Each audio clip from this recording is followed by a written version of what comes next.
De voto, vereador Cadori. Senhora presidente, caros colegas vereadores, mais uma vez nos deparamos com ironias do presidente Lula contra as mulheres.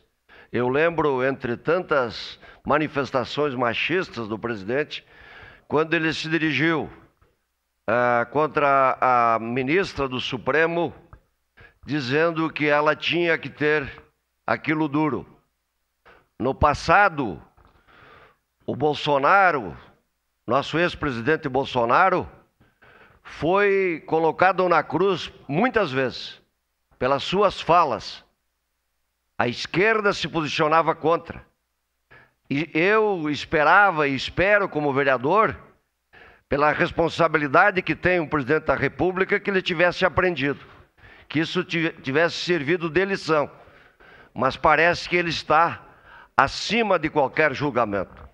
O respeito é universal, seja para as minorias, para as mulheres, como para qualquer classe.